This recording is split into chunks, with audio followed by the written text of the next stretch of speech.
Mahdi അലൈഹിസ്സലാം വരുമെന്നതിൽ മുസ്ലിം ലോകത്തിന് സംശയമില്ല. അത് ഖിയാമത്ത് നാളിന്റെ വളരെ പ്രധാനപ്പെട്ട 10 അടയാളങ്ങൾക്കൊപ്പായിരിക്കും അതൊക്കെ സംഭവിക്കുക. ഇപ്പൊ അടുത്തൊന്നും വരൂല. ചില പ്രഭാഷണങ്ങളൊക്കെ കേട്ടാൽ തോന്നും ഖിയാമത്ത് നാൾ പരലോകത്തെ അടുത്തു വന്നിരിക്കണെന്ന്. ഒരുത്തര പ്രഭാഷണത്തിന്റെ പേര് പോലെ അങ്ങനെ, പരലോകം വെളിപ്പാടകലെന്ന്. പരലോകമെന്ന് വിളിച്ച ഓയ് എന്ന് പറയാം, എന്താ വന്നിരിക്കണെന്ന്. എന്നിട്ട് ഈ ജാതി വർത്തമാനങ്ങൾ പറഞ്ഞ് മുസ്ലിം ലോകം വിശ്വസിക്കുന്ന കുറെ ആദർശങ്ങളെ കോട്ടിമാട്ടി അവരുടെ സാമ്രാജ്യം വികസിപ്പിക്കാനുള്ള ശ്രമം നടത്തിക്കൊണ്ടിരിക്കുന്നു. ആരാ ഇമാം മഹ്ദി? അല്ലാഹുവിന്റെ റസൂൽ സ്വല്ലല്ലാഹു അലൈഹി വസല്ലം തങ്ങൾ കൃത്യമായി പറഞ്ഞു, ഇസ്മുഹുസ്മി, അദ്ദേഹത്തിന്റെ പേര് എന്റെ പേരായിരിക്കും. ഇസ്മു അബി ഹിസ്മു അബി, അദ്ദേഹത്തിന്റെ പിതാവിന്റെ പേര് എന്റെ പിതാവിന്റെ പേരായിരിക്കും. പിന്നെയും ഓരോന്നോരോന്ന് അവിടുത്തെ വിശേഷണങ്ങൾ അള്ളാഹിന്റെ റസൂൽ സ്വല്ലല്ലാഹു അലൈഹി വസല്ലം തങ്ങൾ പറഞ്ഞു. ആ കാലാവുമ്പോഴേക്ക് ലോകം ആകെ താറുമാറായിട്ടുണ്ടാകും. അതിന്റെ നെക്സ്റ്റ് സ്റ്റെപ്പിലാണ് ഖിയാമത്ത് നാൾ സംഭവിക്കാൻ പോണത്. ഈ സൂര്യൻ ജ്വലിച്ചുകൊണ്ട് നമുക്ക് പ്രകാശം പകരുന്ന സൂര്യൻ ഹീലിയം തീർന്ന് കെട്ടുപോകുന്നത്, ആ സൂര്യന്റെ സ്ഥാനത്ത് വലിയൊരു ഗുഹ രൂപപ്പെടുന്നത്. സ്റ്റീഫൻ ഡബ്ല്യു ഹോക്കിൻസിന്റെ പ്രധാനപ്പെട്ട പഠനം തമോഗർത്തമാണ്, ബ്ലാക്ക് ഹോൾ തിയറിയാണ്. നക്ഷത്രങ്ങൾ അതിലുള്ള ഹീലിയം തീർന്ന് കെട്ടുപോകും. അവിടെ വലിയ കുഴികൾ രൂപപ്പെടും, ഇരുട്ടുമൂടിയ കുഴികൾ. അതിലേക്ക് മറ്റ് നക്ഷത്രങ്ങളെയും ഗ്രഹങ്ങളെയും ആകർഷിക്കപ്പെടും, പരസ്പരം കൂട്ടിമുട്ടും. യുറാനസും നെപ്റ്റൂണും പ്ലൂട്ടോയും ജൂപ്പിറ്ററും ഒക്കെ എത്ര മനോഹരമായി കൃത്യമായ വ്യവസ്ഥയോടുകൂടെ സഞ്ചരിക്കുന്നു. പരിശുദ്ധ ഖുർആൻ 36-ാം അധ്യായം സൂറത്ത് യാസീനിന്റെ 38, 39, 40 വചനങ്ങൾ. വശംസു തജ്രീ ലിമുസ്തഖറിൻ ലഹാ ദാലിക തഖ്ദീറുൽ അസീസിൽ അലീം. പ്രതാപിയും ഉന്നതനുമാകുന്ന റബ്ബിന്റെ തീരുമാനപ്രകാരം ഈ ഗ്രഹങ്ങളൊക്കെ എത്ര മനോഹരമായി ഇപ്പോൾ അവയുടെ ദൗത്യം നിർവഹിച്ചു കൊണ്ടിരിക്കുന്നു. ഈ രീതിയൊക്കെ അങ്ങോട്ട് മാറും, പരസ്പരം കൂട്ടിമുട്ടും. നമ്മുടെ ഭൂമിയുടെ പരിസരത്ത് ഭൂമിയേക്കാൾ 10 മടങ്ങ് വ്യാപ്തിയുള്ള ജൂപ്പിറ്റർ എന്ന് പറയുന്ന വ്യാഴത്തെ പടച്ച റബ്ബ് സംവിധാനിച്ചിരിക്കുന്നു. എന്തിന്? നമ്മുടെ ഭൂമിക്ക് പ്രൊട്ടക്ഷൻ നൽകാൻ. ചിഹ്നഗ്രഹങ്ങൾ, വാൽനക്ഷത്രങ്ങൾ, വ്യത്യസ്തങ്ങളായ മലിന വസ്തുക്കൾ, പാറക്കഷ്ണങ്ങൾ, ഇരുമ്പിന്റെ വലിയ വലിയ ഭീമമായ സംഗതികൾ എല്ലാം ഭൂമിയിലേക്ക് പറന്നു വന്ന് പടച്ച റബ്ബ് മനുഷ്യന് ജീവിക്കാൻ പാകപ്പെടുത്തിയ ഇന്നി ജാഇലും ഫിൽ അർദി, ഈ ഭൂമിയിൽക്ക് ശല്യമുണ്ടാകുമ്പോ അതിനെ ശക്തമായ പിണ്ഡവും ശക്തമായ ഗ്രാവിറ്റിയും ഉള്ളത് കൊണ്ട് ഭൂമിയിൽ പതിക്കാതെ സ്വന്തം ശരീരത്തിലേക്ക് ആകർഷിച്ച് വ്യാഴത്തിൽ അതൊക്കെ കുത്തി വീഴുന്നു. അതുകൊണ്ട് നമ്മൾ രക്ഷപ്പെടുന്നു. ഇത് റബ്ബിന്റെ ഇതുവരെയുമുള്ള നടപടിക്രമം. പക്ഷേ ഖിയാമത്ത് നാളിന്റെ സന്ദർഭത്തും അന്നാകെ കോലം മാറും. സൂറത്തുൽ ഹജ്ജിലെ 1-ാമത്തെ വചനം അത് കൃത്യമായി നമുക്ക് വിശദീകരിച്ച് തരുന്നുണ്ട്. യൗമ തറൗനഹാ തദ്ഖലു കുല്ലു മുർദിഅത്തിൻ അമ്മാ അർളഅത് വതളഉ കുല്ലു ദാതി ഹംലിൻ ഹംലഹാ വതറന്നാസ സുക്കാറ. ജനങ്ങളെല്ലാവരും മദ്യപിച്ചോ എന്ന് നിങ്ങൾക്ക് തോന്നിപ്പോകും. വമാഹും ബിസുക്കാറ, അവർ മദ്യപിച്ചിട്ടില്ല. വലാകിന്ന അദാബല്ലാഹി ശദീദ്, പടച്ച റബ്ബിന്റെ അദാബിന്റെ കാഠിന്യം കൊണ്ട് അവർക്ക് നിലനിൽപ്പ് നഷ്ടപ്പെടുകയാണ്, ആടിക്കൊണ്ടിരിക്കുകയാണ്. നമ്മൾ ഈ ഭൂമിയിൽ ഇപ്പൊ ഇങ്ങനെ ആടാതെ നിൽക്കുന്നത് എന്തുകൊണ്ടാ? നമ്മളിങ്ങനെ പൊങ്ങിപ്പോകാത്തത് എന്തുകൊണ്ടാണ്? ഭൂമി കൃത്യമായ രീതിയിൽ നമ്മളെ അതിന്റെ കേന്ദ്രത്തിലേക്ക് ആകർഷിച്ചു കൊണ്ടിരിക്കുന്നു. അതാണ് ഗ്രാവിറ്റി. സർ ഐസക് ന്യൂട്ടന്റെ തലയിൽ ആപ്പിൾ വീണാലും വീണില്ലെങ്കിലും അദ്ദേഹമാണത് വ്യവസ്ഥാപിതമായി പഠിച്ച് നമുക്ക് പറഞ്ഞു തരുന്നത്. അദ്ദേഹം പഠിക്കുന്നതിന് മുമ്പ് ഗ്രാവിറ്റി ഉണ്ട്. ദുനിയാവുള്ള കാലം മുതൽ ഈ സംഗതിയൊക്കെ ഉണ്ട്. ഇതിനെങ്ങാനും റബ്ബ് തആല പിൻവലിച്ചു കഴിഞ്ഞാൽ നമ്മൾ പാറി നടക്കും. നമുക്കറിയാം, കുറെ ആളുകളൊക്കെ സ്പേസ് സ്റ്റേഷനിലൊക്കെ പോയിട്ട് കുറച്ചു കാലം നിൽക്കുന്നത്. ഒരാഴ്ച നിൽക്കാൻ പോയതായിരുന്നു ഒരു സഹോദരി. 9 മാസം കഴിഞ്ഞിട്ടാണ് വരാൻ പറ്റിയത്. അവരൊക്കെ അവിടെ വെള്ളം കുടിക്കുന്നത് എങ്ങനെയാണ്? നല്ലൊരു ഗ്ലാസ് ഒക്കെ എടുത്ത് ബോട്ടിൽ തുറന്നിട്ട് ഇങ്ങനെ ഒഴിച്ച് കുടിക്കാൻ പറ്റുമോ? ഒഴിക്കുമ്പോഴേക്ക് വെള്ളം പാറിയിട്ടുണ്ടാവും. നമ്മുടെ കുട്ടികൾ കഴിക്കുന്ന ഈ സിപ്പപ്പ് പോലെ, ഉറയിലുള്ള ഐസ് പോലെ ചെറിയ ചെറിയ പാക്കുകളിലാണ് വെള്ളം. അത് വായിലേക്ക് വെച്ചിട്ട് മെല്ലെ കടിച്ചു മുറിക്കണം. പുറത്താവാത്ത വിധം ഇങ്ങനെ സിപ്പ് ചെയ്തുകൊണ്ടിരിക്കണം. അല്ലാതെ വെള്ളം കുടിക്കാൻ പറ്റൂല. അല്ലാഹു തആല ഭൂമിയെ കൃത്യമായ രീതിയിൽ സൃഷ്ടിക്കുന്നു. നിലവിലുള്ള ഭൂമിയേക്കാൾ ഭൂമി ഇത്തിരി കൂടെ വ്യാസം കൂടിയിരുന്നെങ്കിൽ, ഭൂമിയുടെ പിണ്ഡം വർദ്ധിച്ചിരുന്നുവെങ്കിൽ, എന്റെ പ്രിയപ്പെട്ട സഹോദരന്മാരെ, നമുക്ക് കാലുപൊക്കി നടക്കാൻ കഴിയില്ല. കാന്തത്തിൽ ഇരുമ്പൊട്ടിയതുപോലെ നമ്മുടെ കാലൊട്ടിപ്പിടിക്കും. ഭൂമിയുടെ പിണ്ഡം ഇത്തിരി കുറവായിരുന്നുവെങ്കിൽ നേരത്തെ ഞാൻ പറഞ്ഞതുപോലെ നമ്മൾ പാറിക്കളിക്കും. ജാഇലും ഫിൽ അർളി ഖലീഫ, അള്ളാഹു ഭൂമിയിലേക്ക് മനുഷ്യനെ പ്രതിനിധിയായി പറഞ്ഞയച്ചതുകൊണ്ട് ഭൂമി അവനെ ജീവിക്കാൻ പര്യാപ്തമാക്കി. ചന്ദ്രനിലേക്ക് റബ്ബ് താല മനുഷ്യനെ പറഞ്ഞയച്ചിട്ടില്ല, അതുകൊണ്ട് അവിടെ ഗ്രാവിറ്റി കുറവാണ്, പാറിക്കൊണ്ടിരിക്കും. വ്യാഴത്തിലേക്ക് അള്ളാഹു സുബ്ഹാനഹു വ തആല മനുഷ്യനെ പ്രതിനിധിയായി പറഞ്ഞയച്ചിട്ടില്ല, അതുകൊണ്ട് അവിടെ ഗ്രാവിറ്റി കൂടുതലാണ്, കാല് വെച്ചാൽ കാല് പൊക്കാൻ കഴിയാതെ വരും. ഭൂമിയെല്ലാം കൃത്യമായ രീതിയിൽ റബ്ബ് താല സംവിധാനിച്ചിരിക്കുന്നു. ഇത്രമേൽ നമുക്ക് അനുഗ്രഹം നൽകിയ റബ്ബ് എങ്ങനെ ജീവിക്കണമെന്ന് കൃത്യമായി നമുക്ക് പറഞ്ഞു തന്നു. പുതിയ കാലത്തൊക്കെ മക്കൾക്ക് വലിയൊരു പ്രശ്നമാണ്, ആരും എന്നെ നിയന്ത്രിക്കാൻ പാടില്ല, ആരും എന്റെ ജീവിതത്തിൽ ഇടപെടാൻ പാടില്ല. മാതാവാവട്ടെ, പിതാവാവട്ടെ, അധ്യാപകരാവട്ടെ, ഉസ്താദുമാരാവട്ടെ, മതമോ ദൈവമോ വേദമോ റസൂലോ ഒന്നും എന്റെ ജീവിതത്തിൽ ഇടപെടാൻ പാടില്ല. പിന്നെ എന്റെ ശരീരവും എന്റെ ആദർശവും ഞാൻ തീരുമാനിക്കും, എന്റെ ജീവിതം എങ്ങനെയൊക്കെ കൊണ്ടുപോകണമെന്ന് ഞാൻ തീരുമാനിക്കും, ഞാൻ എന്തൊക്കെ പ്രവർത്തിക്കണം പ്രവർത്തിക്കാതിരിക്കണം ഞാനത് അംഗീകരിക്കും. അല്ലാതെ അതിൽ ആർക്കും ഇടപെടാൻ പറ്റൂല. ഈ ഒരു ദുഷിച്ച ചിന്ത സമൂഹത്തിന്റെ ഉള്ളിലേക്ക് വ്യാപകമായ രീതിയിൽ കുത്തിപ്രവേശിപ്പിക്കാനുള്ള ശ്രമം നടക്കുന്നത് കൊണ്ടാണ് പലപ്പോഴും നമ്മുടെ മക്കൾ താന്തോന്നികളായി പോകുന്നത്.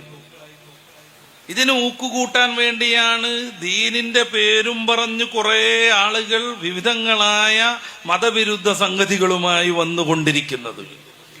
നബിത്തവാദവുമായി ഏതെങ്കിലും ഒരു ചങ്ങാതി വന്നാൽ, ഞാൻ മഹ്ദിയൊന്നും പറഞ്ഞിട്ടൊരുത്തം വന്നാൽ, അങ്ങനത്തെ വിവിധങ്ങളായ ഉപദ്രവങ്ങളിലേക്ക് നമ്മളെ കൊണ്ടുപോവാൻ നേരത്തെ സയ്യിദ് ഉസ്താദ് പറഞ്ഞതുപോലെ ഫൈസി വന്നാലും ബാഖവി വന്നാലും വേറെ ഏത് സനദുകാരൻ വന്നാലും സനദില്ലാത്തവൻ വന്നാലും പടച്ച റബ്ബിന്റെ ദീൻ എന്താണെന്ന ബോധ്യത്തിൽ നമുക്ക് മുന്നോട്ട് പോകാൻ കഴിയണം.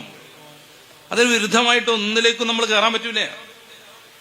ഖിയാമത്ത് നാളാവുന്ന സമയത്ത് പ്രത്യേകമായി പ്രത്യക്ഷപ്പെടുന്ന ഈസാ നബി അലൈഹി സ്വലാത്തു വസ്സലാമിന്റെ വരവ്, അഷറാത്തു സാ എന്ന് പറയുന്ന പ്രധാനപ്പെട്ട അടയാളെങ്കിൽ അതൊക്കെ ഉണ്ട്. യജൂജ് മൗജൂജിന്റെ പുറപ്പെടൽ, അപ്രകാരം ദജ്ജാലിന്റെ വരവ്, പടിഞ്ഞാറിൽ നിന്ന് സൂര്യൻ ഉദിക്കൽ, ദാബത്തുൽ അർള് എന്ന് പറയുന്ന പ്രത്യേകമായ ജീവി പ്രത്യക്ഷപ്പെടൽ, ലോകത്യാകെ കീഴടക്കുന്ന തീക്കാറ്റുണ്ടാവൽ, ഇങ്ങനെ തുടങ്ങിയ കുറെ ലക്ഷണങ്ങൾ ഉണ്ടാകുമ്പോൾ ഖിയാമത്ത് നാളിന്റെ ഏകദേശം അടുത്തെത്തിയെന്ന് നമുക്ക് തീരുമാനിക്കാൻ പറ്റും. ഇസ്രാഫിൽ അലൈഹിസ്സലാത്തു വസ്സലാമിന്റെ കാഹളത്തിൽ പിന്നെയും മൂത്തുമുഴങ്ങും. ഞാൻ ഖുർആനിലേക്ക് പ്രവേശിക്കുന്നില്ല, തൽക്കാലം ഞാൻ അതിൽ നിന്ന് മാറാം. സൂറത്തുൽ കഹ്ഫിന്റെ അവസാന ഭാഗമൊക്കെ നമ്മളൊന്ന് പഠിക്കണം. ദുൽഖർനൈൻ രാജാവ് യജൂജ് മൗജൂദിന്റെ ശല്യത്തിൽ നിന്ന് ജനങ്ങളെ രക്ഷപ്പെടുത്താൻ വേണ്ടി അതിശക്തമായ ഒരു തടയണ നിർമ്മിക്കുന്നു. അതിൽ ഇരുമ്പുരുക്കിയിട്ട് ബലപ്പെടുത്തുന്നു, ഇടയ്ക്കിടക്കൊക്കെ ചെമ്പുരുക്കി പറന്നിട്ട് അത് ശക്തിപ്പെടുത്തുന്നു. എല്ലാം കഴിഞ്ഞപ്പോ ഇനി ഒരിക്കലും യജൂജിന് പരിഷ്കൃത സമൂഹത്തെ കീഴടക്കാൻ പറ്റില്ലെന്ന ബോധ്യത്തോടു കൂടെ തന്നെ മഹാനായ ദുൽഖർനൈൻ രാജാവ്, മഹാരാജാവ് അള്ളാഹുവിനോട് പറയുന്നുണ്ട്, പടച്ച റബ്ബേ, ഇതെല്ലാം നിന്റെ അനുഗ്രഹമാണ്, ഇതെല്ലാം നിന്റെ അനുഗ്രഹമാണ്. എന്നിട്ട് എന്റെ റബ്ബിന്റെ തീരുമാനം വരുമ്പോ എത്ര ബലിഷ്ഠമായി നമ്മൾ നിർമ്മിച്ചതാണെങ്കിലും അതൊക്കെ പൊടി പൊടിയായി പോകുമെന്ന് മഹാനുഭാവൻ പറയുന്നു. വലിയ ശക്തനാണ് മനുഷ്യൻ. പക്ഷേ അള്ളാഹുവിനെ അറിയുന്ന ദുൽഖർനൈൻ രാജാവ് മനസ്സിലാക്കിയതുപോലെ അവന്റെ നിസ്സാരതയെയും മനസ്സിലാക്കാൻ അവന് കഴിയണം. പലർക്കും അതിന് സാധിക്കണില്ല, അഹങ്കാരം മൂത്തുവാണ്. അത് ഭൗതിക രീതിയിലുണ്ട്, ആത്മീയ രീതിയിലുണ്ട്. ഭൗതിക രീതിയിൽ അഹങ്കാരം മൂത്ത കുറെ ആളുകളെ നമുക്ക് പരിചയമുണ്ട്. നമ്മുടെ മക്കളൊക്കെ പലപ്പോഴും വായിക്കുന്നതും അറിയുന്നതുമാണ് ടൈറ്റാനിക് എന്ന് പറയുന്ന കപ്പലിനെ കുറിച്ച്. ലഭ്യമായ ഏറ്റവും നല്ല സംവിധാനങ്ങൾ ഉണ്ടായിരുന്നു. അതിൽ ഒരു എഞ്ചിൻ പ്രവർത്തനം നിലയ്ക്കുമ്പോ വളരെ മനോഹരമായി മറ്റൊരു എഞ്ചിൻ പ്രവൃത്തിയിലേക്ക് കടന്നു വരുമായിരുന്നു. അതിലുള്ള സംവിധാനങ്ങളും സൗകര്യങ്ങളിലും അഹന്തമൂത്ത് നകളിപ്പ് കാണിച്ചുകൊണ്ടാണ് അത് നീറ്റിലിറക്കുന്നതിന്റെ മുമ്പ് കപ്പിത്താൻ ഒരു പത്രസമ്മേളനം നടത്തുന്നത്. ആ കപ്പലിന്റെ സംവിധാനങ്ങളും സൗകര്യത്തിലും അമിതമായ ധൈര്യം കൊണ്ട് അയാൾ ഇങ്ങനെ തന്നെ പറഞ്ഞുപോയി, ഈ കപ്പലിനെ തകർക്കാൻ ദൈവം വിചാരിച്ചാൽ പോലും സാധ്യമല്ല. വലിയ സമ്പന്നന്മാർ, ആഡംബര ജീവിതം നയിക്കുന്നവർ ആ ആഡംബര നൗകയിൽ ആദ്യത്തെ യാത്ര നടത്തുകയാണ്. ഇത്തിരി അങ്ങനെ പോയപ്പോൾ ഒരു മഞ്ഞുകട്ടയിൽ ഇടിച്ച് തകർന്ന് താഴെ വീഴാനായിരുന്നു, മുങ്ങിപ്പോവാനായിരുന്നു ടൈറ്റാനിക്കിന്റെ യോഗം. 200-ലധികം ആളുകൾ ആ സമയത്ത് തന്നെ മരണപ്പെട്ടു. നമ്മൾ എത്രമേൽ വികസിച്ചു അതിനുശേഷം. ഇപ്പോഴും ആ ടൈറ്റാനിക്കിന്റെ അവശിഷ്ടം ആഴക്കടലിൽ നിന്ന് പൊക്കാൻ പോലും നമുക്ക് സാധിച്ചിട്ടില്ല. ഇതാണ് മനുഷ്യൻ. കപ്പൽ നിർമ്മിക്കാൻ പറ്റും. ആ കപ്പലിനെ വേണ്ട വിധം അവൻ ഇഷ്ടപ്രകാരം കൊണ്ടുപോകാൻ സാധിച്ചു കൊള്ളണമെന്നില്ല. വലിയ സമ്പന്നനായിരിക്കും, പക്ഷെ അവന്റെ സമ്പത്ത് ചെറിയ രീതിയിൽ പോലും ഉപകരിക്കാതെ വരുന്ന അവസ്ഥകളുണ്ടാകും. വീട്ടിൽ വിഭവ സമൃദ്ധമായ സദ്യയുണ്ട്, തൊടാൻ പാടില്ലാത്ത എത്ര സമ്പന്നന്മാരുണ്ട്. വീട്ടിൽ വിഭവ സമൃദ്ധമായ സദ്യയുണ്ട്. ഞാൻ ഭക്ഷണം കഴിച്ചുകൊണ്ടിരിക്കുമ്പോ സയ്യിദി ഉസ്താദ് ഹയാത്തുൻ തയ്യിബയെ കുറിച്ച് പറയുന്നത് കേട്ടു. എത്ര മനോഹരമാണ് ആ ജീവിതം. നല്ല അമല് ചെയ്യുന്നു, വിശ്വാസവും പുലർത്തുന്നു. അത്തരം ആളുകൾക്ക് റബ്ബ് നൽകുന്ന മനോഹരമായ ജീവിതം. സൂറത്തു നഹലിന്റെ 69-ാമത്തെ വാക്യം, മൻ അമില സ്വാലിഹം മിൻ ദക്കരിൻ ഔ ഉൻസ, ആണാവട്ടെ പെണ്ണാവട്ടെ ആര് സദ്കർമ്മങ്ങൾ അനുഷ്ഠിച്ചുവോ, വഹുവ മുഅ്മിനുൻ, അവൻ ഒറിജിനൽ വിശ്വാസിയാണ്. മഹദി എന്ന പേരിൽ മുടി നീട്ടി വളർത്തിയവൻ അവൻ അംഗീകരിച്ചിട്ടില്ല. ഞാൻ വലിയ ഷെയ്ഖാന്ന് പറഞ്ഞു വരുന്നവൻ അംഗീകരിച്ചിട്ടില്ല. എന്നേക്കാൾ വലിയൊരാളും ഇല്ല എന്നും പറഞ്ഞിട്ട് അഹങ്കാരം കാട്ടുന്നവൻ അംഗീകരിച്ചിട്ടില്ല. വഹുവ മുഅ്മിൻ, അവൻ യഥാർത്ഥ വിശ്വാസിയാണ്. എങ്ങനെ യഥാർത്ഥ വിശ്വാസം? അള്ളാഹുവിന്റെ റസൂൽ പഠിപ്പിച്ചത് അങ്ങനെ തന്നെ പിന്തുടരുന്നു. അത്തരം ആളുകൾക്ക് അവർക്ക് വളരെ സന്തോഷകരമായ ജീവിതം നമ്മൾ നൽകും. പടച്ച റബ്ബിന്റെ വാഗ്ദാനം ദുനിയാവിലും ആഖിറത്തിലും എന്ന് മുഫസ്സിരീങ്ങൾ. ദുനിയാവിൽ മനോഹരമായ ജീവിതം, ഒരു പ്രയാസങ്ങളില്ല, ടെൻഷൻ അടിക്കുന്നില്ല. എന്ത് പ്രതിസന്ധി നേരിട്ടാലും എന്റെ റബ്ബ്, എന്നെ സൃഷ്ടിച്ചവൻ എന്നെ സഹായിക്കുമെന്ന ഉത്തമ ബോധ്യം അവനെ മുന്നിലേക്ക് നയിച്ചുകൊണ്ടിരിക്കുന്നു. എന്ത് സന്തോഷായിരിക്കും ആലോചിച്ച് നോക്കുങ്ങള്. കുറെ സമ്പത്ത് കുനിഞ്ഞുകൂടണമെന്നില്ല. വേറെ ഏതെങ്കിലും ഭൗതികമായ സംവിധാനങ്ങൾ ഒന്നിച്ചുണ്ടാവണമെന്ന് യാതൊരു കണ്ടീഷനും ഇല്ല. അള്ളാഹുവിൽ യഥാവിധി വിശ്വസിക്കുന്നു, അവന്റെ പ്രവാചകരെ സ്നേഹിക്കുന്നു, അവർ പഠിപ്പിച്ച ദീൻ അംഗീകരിക്കുന്നു. ഇതാണ് വിജയത്തിന്റെ പാത. ഹാദിഹി സിറാത്തി മുസ്തഖീമ, ഇതാണ് എന്റെ അവക്രമായ പാത. ആരെങ്കിലും ഇതിനെ പിന്തുടർന്നാൽ അവൻ സ്വർഗത്തിലേക്ക് എത്തും. ഇതിന് വിരുദ്ധമായി എവിടെയൊക്കെ നമ്മൾ പാളിപ്പോകുന്നോ, ഏത് നന്മയുടെ പേരിലാണെങ്കിലും നമ്മൾ ആരൊക്കെ പറ്റിക്കുന്നോ, എന്റെ പ്രിയപ്പെട്ട രക്ഷിതാക്കൾ, പ്രിയപ്പെട്ട സഹോദരിമാർ, വളരെയേറെ ഗൗരവത്തിൽ പരിഗണിക്കേണ്ടതാണ് ഈ കാര്യം. ഞാൻ തുടക്കത്തിൽ പറഞ്ഞത് മറന്നു പോകരുത്. പടച്ച റബ്ബ് നമുക്ക് ഈമാൻ നൽകി, പടച്ച റബ്ബ് നമ്മളെ മുസ്ലിങ്ങളായി ജീവിപ്പിച്ചു. ഇനി യാക്കൂബ് നബി പറഞ്ഞതുപോലെ വലാ തമൂതുന്ന ഇല്ലാ വഅൻതും മുസ്ലിമൂൻ, മുസ്ലിങ്ങളായിട്ട് തന്നെ നമുക്ക് മരിക്കാനാകണം. അതിൽ നിന്നൊരു ഇഞ്ച് മാറരുത്. കാര്യം അങ്ങനെ മരിച്ചു പോയിട്ടുണ്ടെങ്കിൽ നമ്മുടെ തിന്മകൾക്ക് പണിഷ്മെന്റ് കിട്ടിയാൽ പോലും ആത്യന്തികമായി സ്വർഗത്തിലേക്ക് എത്താൻ പറ്റും.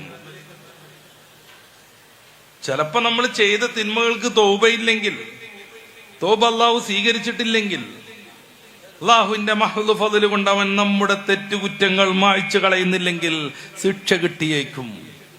അത് സഹിക്കാൻ പറ്റുന്നൊന്നുമല്ല ഞാൻ പറയണത്. നരകത്തിൽ ഒരു നിമിഷം പോലും നമുക്ക് സഹിക്കാൻ പറ്റുമെന്നൊന്നുമല്ല ഞാൻ പറയണത്.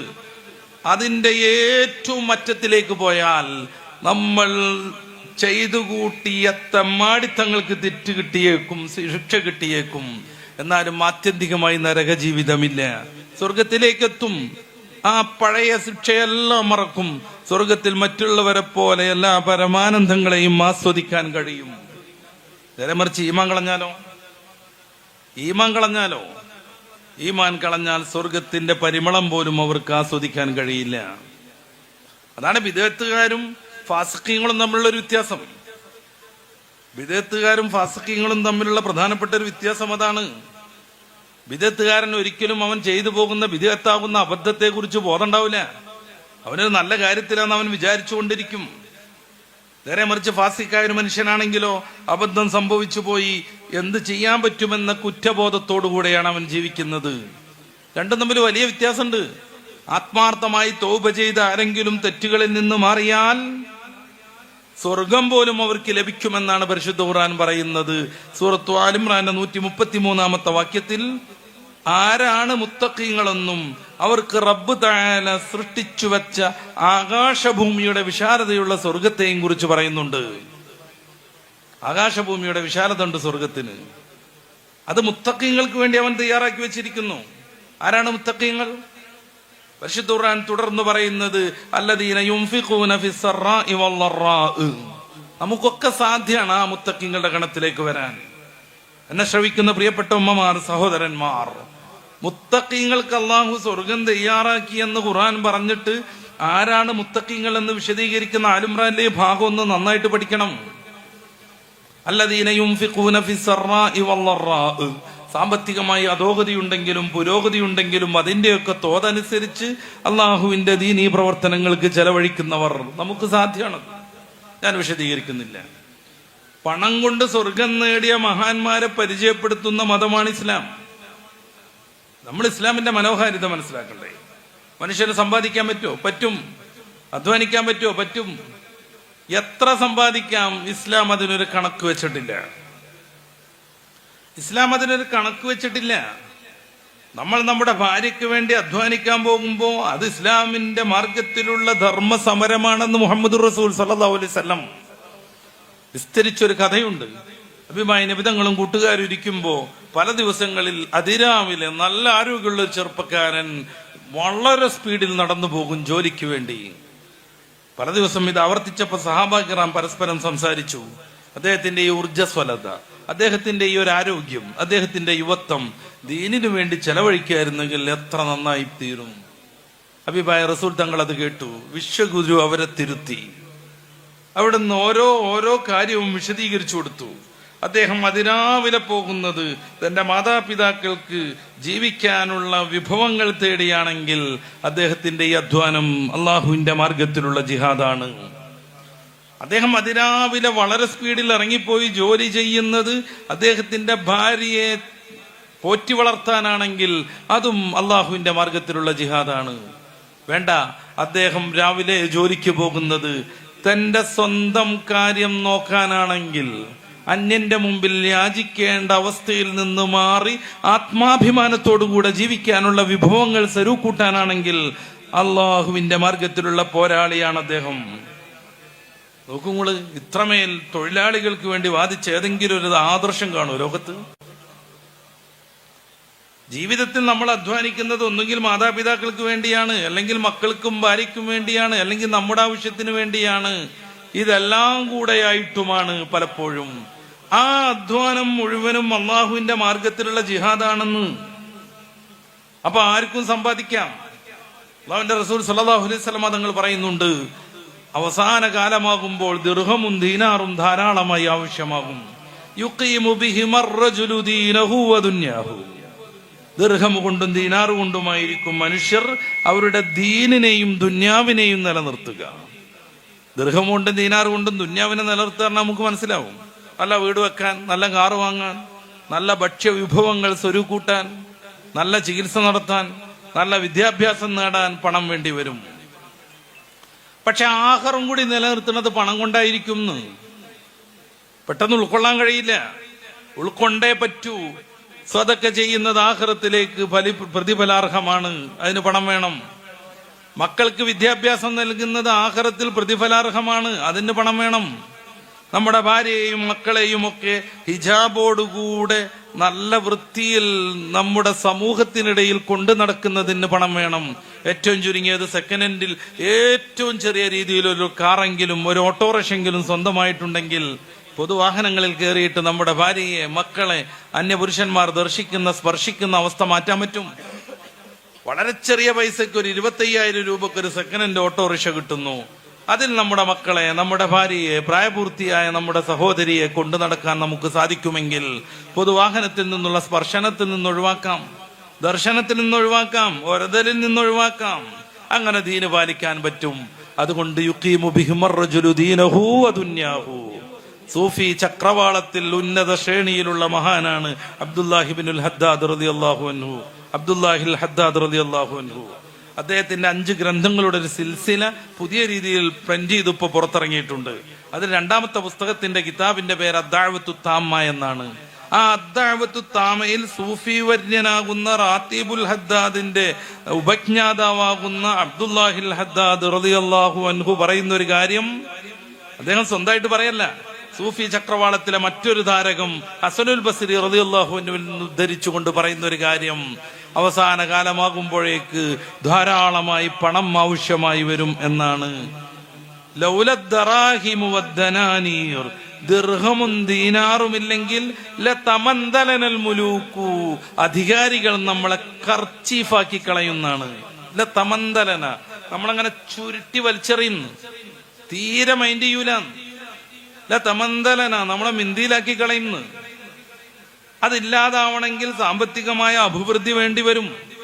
ഞാൻ സൂചിപ്പിക്കുന്നത് ജോലി ചെയ്യരുതെന്നോ സമ്പത്ത് സ്വരൂപ് കൂട്ടരുതെന്നോ ആവശ്യത്തിന് അധ്വാനിക്കരുതെന്നോ മതം പറയുന്നില്ല. പക്ഷേ അതൊക്കെയും നമ്മുടെ ആഖിറത്തിന് ഉപകാരപ്പെടും വിധത്തിൽ നമുക്ക് സംവിധാനിക്കാൻ കഴിയണം. അപ്പൊ സ്വർഗത്തിലേക്ക് പോകുന്ന യഥാർത്ഥ വിശ്വാസികളെ, മുത്തഖീങ്ങളെ പരിചയപ്പെടുത്തുന്നിടത്ത് പടച്ച റബ്ബ് പറയുന്നത് അല്ലദീന യുൻഫിഖൂന ഫിസ്സറാഇ വല്ലറാഇ, സാമ്പത്തികമായി അധോഗതി ഉണ്ടാകുമ്പോഴും പുരോഗതി ഉണ്ടാകുമ്പോഴും അതനുസരിച്ച് ദീനി കാര്യങ്ങളിൽ ചെലവഴിക്കും. മുത്താലിമീങ്ങളെ വീട്ടിൽ നിന്ന്, നമ്മുടെ സ്വന്തം വീട്ടിൽ നിന്ന് മുത്താലിമീങ്ങളെ ഉണ്ടാക്കും. നമ്മുടെ നാട്ടുകാരിൽ നിന്ന് മുത്താലിമാവാൻ പറ്റുന്ന ആളുകളെ തെരഞ്ഞുപിടിച്ച് അവരുടെ ചെലവ് ഏറ്റെടുത്തുകൊണ്ട് അദ്ദേഹം നാട്ടിൽ ഒരു പുതിയ ആലിമിനെ സൃഷ്ടിക്കും. നമ്മുടെ നാട്ടിൽ എന്തെങ്കിലും ആവശ്യമുണ്ടെങ്കിൽ അത് ചെയ്തുകൊണ്ടിരിക്കും. നമ്മുടെ പള്ളിയുടെ കാര്യങ്ങളിൽ മുന്നിൽ നിൽക്കും, സംഘടനാ പ്രവർത്തനങ്ങളിൽ മുന്നിലുണ്ടാകും. രണ്ടാമതായി സ്വർഗത്തിലേക്ക് പോകുന്ന മുത്തഖീങ്ങൾക്ക് നൽകുന്ന വിശേഷണം വൽ ഖാളിമീനൽ ഗൈദ്, ദേഷ്യം വരുമ്പോൾ അവർ ഒതുക്കി നിർത്തും. വളരെ പ്രധാനപ്പെട്ട ഒരു സംഗതിയാണ്.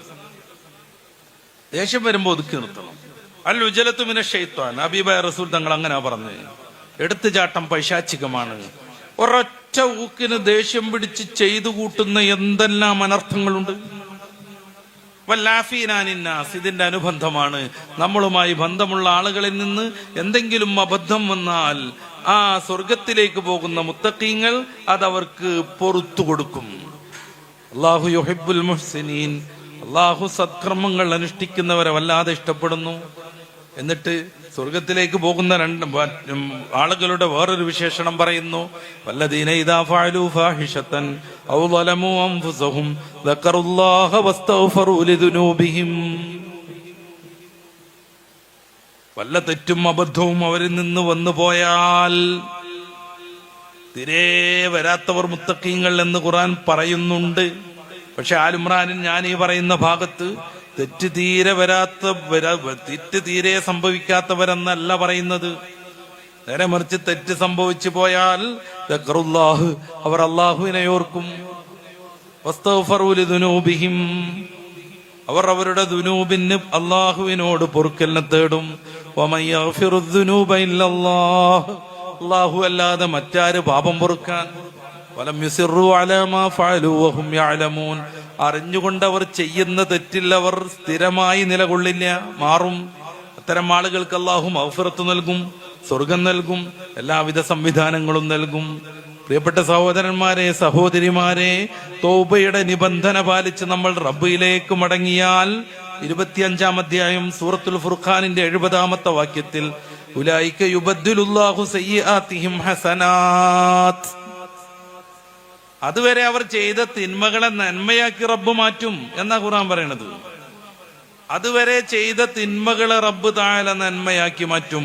ഇബ്നു കസീറിനെ പോലെയുള്ള പണ്ഡിതന്മാർ ഇതിന് ഇതേ വിശദീകരണം തന്നെയാണ് നൽകുന്നത്. അപ്പോ തെറ്റ് സംഭവിച്ച ഒരാൾക്ക് അതിൽ നിന്ന് സമ്പൂർണമായി മോചനം നേടാനും അതുവരെ ചെയ്ത തെറ്റുകുറ്റങ്ങൾക്ക് പരലോകത്ത് സ്വർഗത്തിലേക്ക് പോവാനുള്ള പ്രതിഫലം നേടാനും ഇസ്ലാമിൽ അവസരമുണ്ട്. നേരെ മറിച്ച് അഖീദ തെറ്റിയാലോ, വിദഗ്ധകാരനായാലോ, ഏതെങ്കിലും കള്ളത്വരീഖത്തിൽ കുടുങ്ങിയിട്ട് അള്ളാഹുവിനെയും റസൂലിനെയും മറന്ന് പുതിയൊരു ദീനിൽ പ്രവേശിച്ചാലോ. ജമാഅത്തെ ഇസ്ലാമിക്കാരൻ തുടക്കത്തിൽ മൗദൂദി പറഞ്ഞതുപോലെ ഇസ്ലാമിന്റെ പാരമ്പര്യമായി ലഭിച്ചു വന്ന ആ ഒരു ഹാരം, മാല ഞാൻ പൊട്ടിച്ചെറിഞ്ഞ് ഷഹാദത്ത് കൽമ ചൊല്ലി ജമാഅത്തെ ഇസ്ലാമിയിൽ പ്രവേശിക്കുന്നു. അതുവരെ വന്ന ഇസ്ലാമിനെ പൊട്ടിച്ചെറിയുക, എന്നിട്ട് 1940 കാലങ്ങളിൽ ഉണ്ടാക്കിയെടുത്ത ഒരു പ്രസ്ഥാനത്തിലേക്ക് പ്രവേശിക്കുക. ഈ രീതിയിലാണ് ഒരാൾ മതത്തെ കാണുന്നതെങ്കിൽ ദീനിന് പ്രാധാന്യമില്ലാതെ അഖീദ കാര്യങ്ങളിൽ മാരകമായ കുഴപ്പങ്ങളിലേക്ക് അവൻ പോകുന്നുവെങ്കിൽ അവന് നിത്യമായി നരകമാണ് ഫലം. അതുകൊണ്ടാണ് വളരെ സൂക്ഷ്മതയോടുകൂടെ നമ്മൾ ജീവിക്കേണ്ടത്. ഒരുത്തർ ഇറങ്ങി വന്നിട്ട് എന്തൊക്കെയാ പറയണത്, എന്തൊക്കെ ഗാനങ്ങളും എന്തൊക്കെ പുകിലുകളും അവിടെ ഉണ്ടായത്. നമുക്കൊക്കെ അറിയാവുന്നത് പോലെ മഹാനായ ഒരു വലിയാണ് CM വലിയുല്ലാഹി മടവൂർ. ഓറെക്കുറിച്ച് പടച്ചോനാണെന്ന് വരെയുള്ള കവിതകൾ ഇറക്കി. പരിശുദ്ധ ദീനിനെ സമൂഹമധ്യേ മൃഗീയമായി വ്യഭിചരിക്കുന്നവർ, അദ്ദേഹത്തെക്കുറിച്ച് അദ്ദേഹത്തിന്റെ എല്ലാ പ്രതാപങ്ങളും അംഗീകരിക്കുന്നവരാണ് സുന്നികൾ, വിശ്വാസികൾ. പക്ഷേ മഹാനവർ പടച്ചോനാണെന്ന് പറഞ്ഞാൽ ഏത് രീതിയിൽ വളച്ചൊടിച്ച് ന്യായീകരിക്കാൻ ശ്രമിച്ചാലും ആ പ്രയോഗം തന്നെ അബദ്ധല്ലേ. കുറെ ആളുകൾ അങ്ങനെ, വേറെ കുറെ ആളുകൾ എന്താണ് ഈ ആത്മീയത, എന്താണ് ദീൻ എന്നറിയാതെ അവർ ഓരോ കോപ്രാട്ടിങ്ങൾ തങ്ങളുടെ പിന്നാലെ പോകുന്നു. ദീനിൽ നിന്ന് പുറത്തു പോകുന്ന ചില വാക്കുകളുണ്ട്, ദീനിൽ നിന്ന് പുറത്തു പോകുന്ന വിശ്വാസങ്ങളുണ്ട്, പരിശുദ്ധ ദീനിൽ നിന്ന് സമൂഹത്തെ തെറ്റിച്ച് കളയുന്ന പ്രവർത്തനങ്ങളുണ്ട്. ഇസ്ലാമിന്റെ ഷിആറായി അറിയപ്പെട്ട ഏതെങ്കിലും ഒരു സംഗതിയെ നിഷേധിക്കുമ്പോ ദീനിൽ നിന്ന് പുറത്തു പോകും. അന്ത്യപ്രവാചകർ മുഹമ്മദ് റസൂൽ സ്വല്ലല്ലാഹു അലൈഹി വസല്ലം അവസാനത്തെ റസൂലാണെന്നത് ദീനിൽ ദറൂറിയായ ഇൽമാണ്. അതിന് വിരുദ്ധമായി ആരെങ്കിലും പ്രവർത്തിച്ചാൽ അവൻ ദീനിൽ നിന്ന് പുറത്തു പോകും. 5 വഖത്ത് നിസ്കാരം വിശ്വാസികൾക്ക് നിർബന്ധമാണെന്നത് നമ്മുടെ നാട്ടിലുള്ള അമുസ്ലിങ്ങൾക്ക് പോലും അറിയുന്ന വളരെ വ്യാപകമായി പ്രസിദ്ധമായ ദറൂറിയായ ഇൽമാണ്. ആരെങ്കിലും ഒരാൾ 5 വഖത്ത് നിസ്കാരം നിർബന്ധമില്ലെന്ന് പറഞ്ഞാൽ അവൻ ദീനിൽ നിന്ന് പുറത്തു പോകും. അതാ ചേകന്നൂർ മൗലവിക്ക് പറ്റിയത്, അതാണ് 3 നിസ്കാരവാദികൾക്ക് മൊത്തം പറ്റിയത്.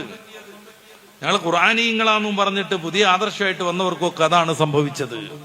നമ്മുടെ നാട്ടിലുള്ള ചില ശൈഖന്മാരും അവരുടെ തൊട്ടടുത്ത മുരീദന്മാരോട് നിസ്കരിക്കണ്ട എന്ന് പറയുന്നുണ്ട്. എന്ത് മാരകാണ്! ഏതൊക്കെ രീതിയിലാണ് നമ്മൾ തെറ്റിക്കാൻ ശ്രമിക്കുന്നത്. മയക്കുമരുന്നിന്റെയും മദ്യത്തിന്റെയും കഥ പറയാനുണ്ട് നമുക്ക്. സമൂഹത്തെ അത് ഏതൊക്കെ രീതിയിൽ സ്വാധീനിക്കുന്നുവെന്ന് നമുക്ക് ചർച്ച ചെയ്യേണ്ടതുണ്ട്. പക്ഷേ അതിനേക്കാൾ മാരകമായ രീതിയിൽ പരിശുദ്ധ ദീനിൽ ജനിച്ചു വളർന്നിട്ട് അതിൽ നിന്ന് നിസാരമായി ഇറങ്ങിപ്പോകുന്ന പ്രവൃത്തികളും വിശ്വാസങ്ങളുമായി സമൂഹത്തെ തെറ്റിക്കാൻ നടക്കുന്ന കുറെ കറക്ക് കമ്പനികൾ. നിസ്കരിക്കണ്ടെന്ന് പറയാം. എന്തേ കാര്യം? നിസ്കരിക്കാത്തതിനെ പറ്റി ഖബറിലെത്തുമ്പോ മുൻകർ നക്കീർ ചോദിക്കണ സമയത്ത് ആ ഷെയ്ഖിന്റെ പേരും പറഞ്ഞിട്ട് മൂപ്പരോട് ചോദിച്ചാളാന്ന് പറഞ്ഞാ മതി എന്ന് ക്ലാസ് എടുക്കുക. ആ ഷെയ്ഖിന്റെ പേരാണെന്താ പറയത്തേന്നറിയോ? ദൂരെ നിന്ന് എവിടെങ്കിലും ഒരു ഷെയ്ഖിനെ കിട്ടുമെന്ന് ഇങ്ങനെ അന്വേഷിച്ച് എടങ്ങാറായി നിൽക്കണ ആരെങ്കിലും ഒക്കെ ഉണ്ടാവും. ഇന്നാ ഒന്ന് പോയി നോക്കുക എന്ന് പറഞ്ഞിട്ട് അവർ ഇത് കഴിഞ്ഞ ഉടനെ തന്നെ വണ്ടി പിടിക്കും. ഇത്ര ദുർബലമാവാൻ പാടില്ല നമ്മുടെ ഈമാൻ, ഇത്ര ദുർബലമാവാൻ പാടില്ല നമ്മുടെ ഈമാൻ. അല്ലാഹുവിന്റെ റസൂൽ സ്വല്ലല്ലാഹു അലൈഹി വസല്ലം തങ്ങൾ പ്രിയപ്പെട്ട മകൾ ഫാത്തിമ ബീവിക്ക് ഇജാസത്ത് കൊടുത്തൊരു സാധനം, എല്ലാ ദിവസവും രാത്രി ഉറങ്ങാൻ പോകുമ്പോ 33 സുബ്ഹാനല്ലാഹ് അൽഹംദുലില്ലാഹ് അല്ലാഹു അക്ബർ. എത്ര പേര് ചൊല്ലുന്നുണ്ടത്? എത്ര പേര് ചെല്ലുന്നുണ്ട്? പ്രിയപ്പെട്ട മോള് ചെന്നു അള്ളാന്റെ റസൂലിന്റെ അടുത്തേക്ക്. കൈ വ്രണായി കഴിഞ്ഞു, ജോലി ചെയ്ത്. അതുകൊണ്ട് കുറെ സെർവന്റുകളെ കിട്ടിയിട്ടുണ്ടെന്ന് കേട്ടു. ഒന്ന് എന്റെ വീട്ടിലേക്കും തരണം എന്ന് പറയാൻ ഹബീബായ റസൂൽ അവിടെ ഇല്ലായിരുന്നു. ആയിഷ ബീവിയോട് കാര്യങ്ങളൊക്കെ പറഞ്ഞു വെച്ച് ഫാത്തിമ ബി മടങ്ങിപ്പോന്നു. രാത്രിയാ റസൂലുള്ളാഹി എത്തണത് സ്വല്ലല്ലാഹു അലൈഹി വസല്ലം. മോള് വന്ന കഥ പ്രിയപ്പെട്ട ഭാര്യ ആയിഷ ബി പറഞ്ഞു കൊടുത്തപ്പോ അള്ളാന്റെ റസൂൽ അപ്പോഴേ പോയി മഹദിയാവുന്ന ഫാത്തിമ ബീവിനെ കാണാൻ. രണ്ടുപേരും ഉറങ്ങാൻ വേണ്ടി കടന്നിട്ടുണ്ട്. അലിയാരിതങ്ങളും പ്രിയപ്പെട്ട ഭാര്യ മുത്തറസൂലിന്റെ പൊന്നാരമോൾ ഫാത്തിമ ബീവിയും. അകത്ത് കയറിയിട്ട് രണ്ടാളുടെയും ഇടയിൽ ഇരുന്നു റസൂലുള്ളാഹി സ്വല്ലല്ലാഹു അലൈഹി വസല്ലം.